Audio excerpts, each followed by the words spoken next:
Nearly a dozen killings in the capital city so far this year. This is different. As we enter February, why police say the latest string of homicides are nearly impossible for officers to prevent. And Arkansas State Police help a man who had just been shot. Why troopers say this originally started as a pursuit on a busy interstate. Plus, once a teenage girl that ran away from home. Years later, charged with prostitution. What police are doing to prevent it from happening again. Through 75 counties and hundreds of investigations, from the most violent, most heinous crimes to petty infractions. This is Arkansas Crime Watch with Mitch McCoy. Hello and welcome to the first episode of Arkansas Crime Watch. I'm Mitch McCoy. This show will analyze the biggest crime stories of the past week right here in Arkansas. We'll talk with law enforcement officers about the investigation, analyze the cases, and ultimately find solutions to prevent the crimes from happening again. We start tonight in Little Rock, where police are closing in on nearly a dozen homicide cases. Last week, newly elected Mayor Frank Scott Jr. held a news conference at police headquarters to discuss the cases. Police telling us that some of these cases were not preventable. Stephanie Sharp has more.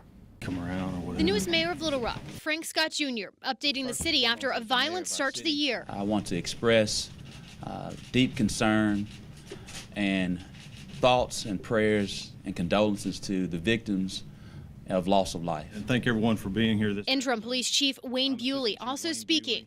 He says most of the recent homicides are not random in nature. He says suspects have been arrested or identified in all of the cases but one, the homicide of Wiley Carr on January 16th.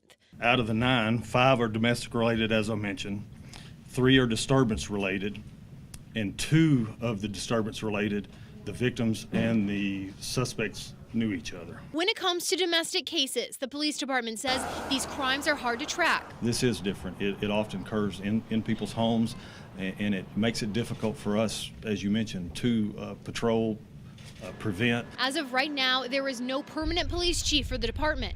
Mayor Scott says they are working to fill that position and will get help from the community. And once we have the 3 to 5 individuals who make that cut, we will then institute a community forum process as we've done in the past. He says his team is working with deliberate haste to find the highest law enforcement officer in the city of Little Rock. We're going to work every day, every night to make certain that we're the safest city, not only in this state, but in this nation. As officers continue to respond to domestic violence calls, let's dive deeper into domestic-related homicides and, I guess, signs, solutions to possibly help save a life. Angela McGraw from Women and Children First joining us here tonight. Angela, thank you so much. Thank you. Tell me, first off, do you agree with the police department? Are domestic-related homicides, A, patrollable, and B, preventable? So patrollable, I'm not completely sure. Preventable, I do believe that we can prevent domestic violence. I think that there's a way that we can break the cycle of violence. I also think that we can give victims resources and things to look for. And so I obviously think that that's provides prevention. How many domestic violence shelters are there in the city of Little Rock, and are they full? Yeah, so interestingly enough, there's actually 32 domestic violence shelters in the state that are underneath the membership of the Arkansas Coalition Against Domestic Violence, and we are one of those. What are some of the signs of someone being abused in a relationship? I mean, I think people a lot of times think that bruises and broken bones and those types of things are the things that we should be looking for. Interestingly enough, that is not what we most often see. I think that if you was to come into our shelter, although right now we have some really severe cases that have physical violence attached to them, but most of the time you're seeing verbal and mental abuse. And so what that looks like is things like isolation. I think that if you have a family member or friend who's being isolated from you or from their family or being taken even to another location, to another state, I would think that that's a red flag. Jealousy is a huge red flag, and not so much jealousy obviously from the victim, but from their partner. That's definitely a red flag. I think quick involvement is another red flag that we sometimes don't look at as being something we should think about. And I'm not saying that all relationships that are quick involvement and they think love at first sight isn't possible. But what I'm saying is that sometimes you have the quick involvement, it's covered up by this is true love, right? And so partnered along with the jealousy and the isolation, those are some of the red flags that to me are just right up at the top. So let's say there's a relationship, somebody, and I'm just giving an example here, complete control of finances.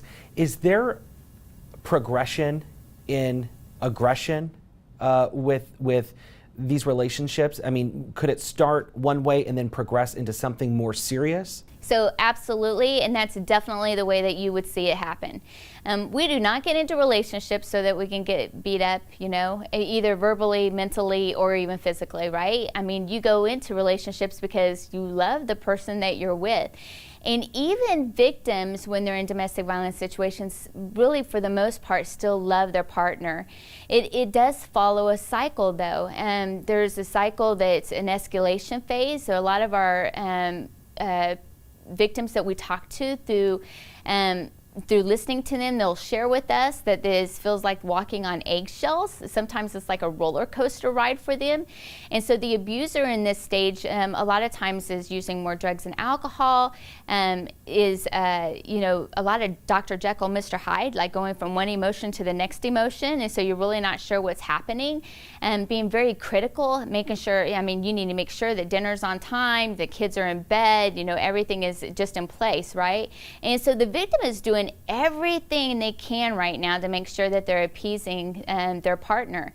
And then we have this assault, and the assault at the beginning of a relationship would look like throwing things, verbally yelling at you, slamming doors, those types of things. But later on in a relationship, that might be where you would have the physical violence, you would have maybe rape that's happening in a partnership, or even, homicide, which is where we've had a lot of that this year, right? That's where, it even gets to that point. And then we have this incredible stage of honeymoon stage. And, of course, that just is exactly what it says.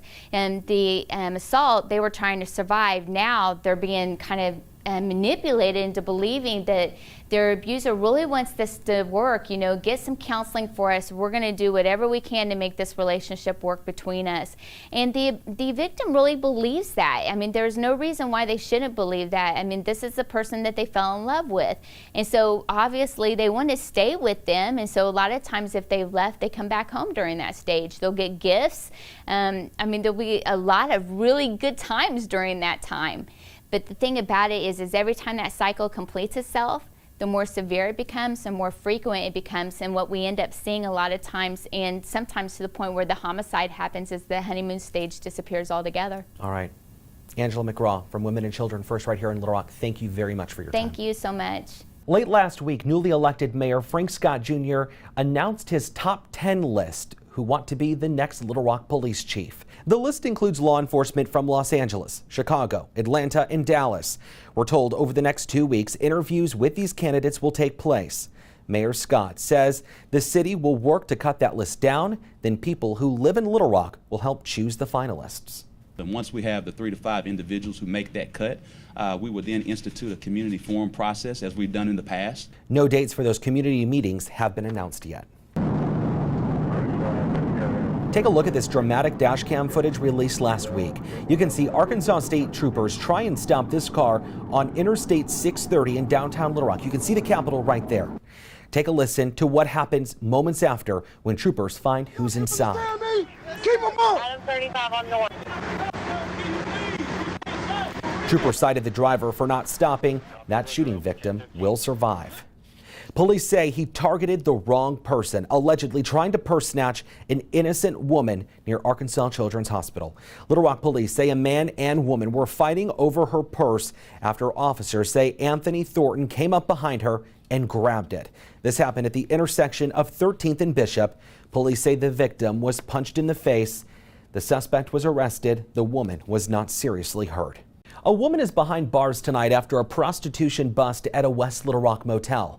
Tyler Thomason explains the girl's troubled past and why officers are creating a new program to prevent cases like this from happening again. The steady hum of hair clippers is a familiar sound. We're just a family barbershop. Hood's Barbershop has clipped, snipped, and trimmed from this spot on West Markham for 16 years. But just up the road, crime continues to grow. Keep your guard up, yeah. It was here at the Motel 6 Tuesday night. Little Rock police arrested 20-year-old Desiree Clark for prostitution. A police report states she answered the door completely undressed after an undercover detective responded to an online escort ad. Setting up a individual that was offering sex for money. A search through archives reveals Clark was reported as a runaway teen at least twice back in 2014. Since then, she's been booked into the Pulaski County Jail 5 times. We have had that in the past where some of our runaways have turned out to be in the system for prostitution or something, things like that. Officer Eric Barnes says the Little Rock Police Department is working on materials for families of runaways. We want to try to make sure that we give them other resources such as youth homes, counseling. It's an issue that's now top of mind. Yeah, it's not near as safe as it used to be. Ready to be picked apart with a fine-toothed comb. Desiree Clark faces charges of prostitution and operating a business without a license. Tyler Thomason is back in our Fox 16 studios. He was the reporter that covered the story. Tyler, tell me, what is the most significant thing about this case that you learned? Well, in this case, when you're talking about the suspect, Desiree Clark, we do know from past reports she was a runaway as a juvenile, and that's something I asked the Little Rock Police Department about. So is there any evidence here that would suggest that she is a victim of human trafficking? None that we found, nothing on any of the reports that we obtained. As far as we know, just from the reports that we gathered, including the ones where she was reported as a runaway and the ones where she was reported as a suspect for prostitution, there was no mention of any human trafficking. There was no evidence to suggest that might have been a factor in this particular case. But again, going back to the story, she was reported as a runaway, I think when she was 15 or 16 years old. And then now at the age of 20, I believe, she is arrested for the crime of prostitution and listed as a suspect. So it's something that people are thinking about, but again, going back to your question, no apparent evidence of human trafficking in this case. You know what's really interesting, and I'm sure you see it in your reporting as well, especially with the interstates. You have Interstate 30, you have Interstate 40. Both of those interstates, especially talking with law enforcement officers, are interstates used for not only drug trafficking, but human trafficking. So is that something you think that LRPD is taking into account as they start this new program in terms of trying to keep track of runaway juveniles? I'd like to think so, and I sure would hope that would be something they keep their eyes on, because this hotel where this happened was right near 430, which of course links to I-30 and 40, and you can hop on and off very easily. And this particular hotel was right on the other side of 430, so the access is there, and it was a hotel where people suspected there was prostitution and things of that nature, and kind of alluding to what you're talking about, Little Rock Police say they want to start a program where anytime there is a juvenile or a runaway, they want to have resources collected from various organizations to give to parents to try to help that child come back home, or when that child does come back home, keep them away from the streets and things that could lead them to trouble. So again, that's a program that Little Rock Police is working on right now. So the hope is that they can get that together and make those available, those resources to families when children are reported as runaways or missing.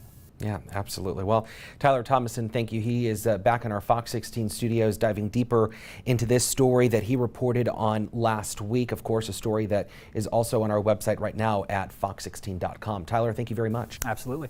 Moving to Texas, where we're hearing from family members of the couple accused of opening fire on undercover Houston police officers while they were serving a search warrant last week. Neighbors say they heard little from the couple, both found dead after 5 Houston police officers were injured in an apparent exchange of gunfire. The suspect's sister would not speak about the allegations that his brother and sister-in-law sold heroin, only that everything seemed normal leading up to the shooting. We had a great conversation last week, he and I, just telling me he loved me and he was proud of me, and I just shared with him that I loved him. The Houston officers are expected to survive. A pit bull dog also charged at officers and was shot. In your crime tracker report tonight, Bryant police arrested a shoplifter from the Walmart who took off and then later found in a dollar store. Cabot police say a person lost their wallet and someone made 2 purchases on it. Officers say these images were captured close to those transactions. Pine Bluff officers looking for people who stole someone's TV from a home.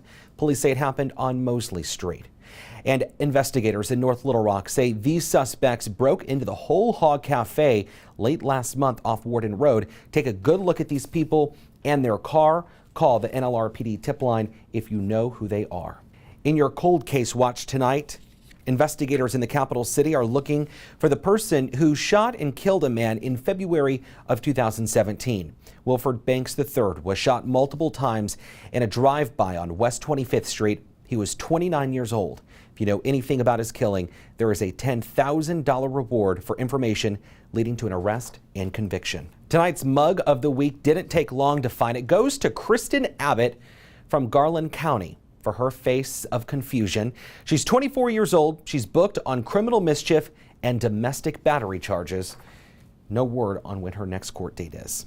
Remember, if you have any information on any of the cases that we discussed in tonight's show, you are asked to call your local police department. We want to remind you all of the suspects you've seen tonight are innocent until proven guilty in the court of law. As we leave you, here's a look at Arkansas's Most Wanted. Have a safe week, and I'll be back on the streets tomorrow night on Fox 16 News at 9.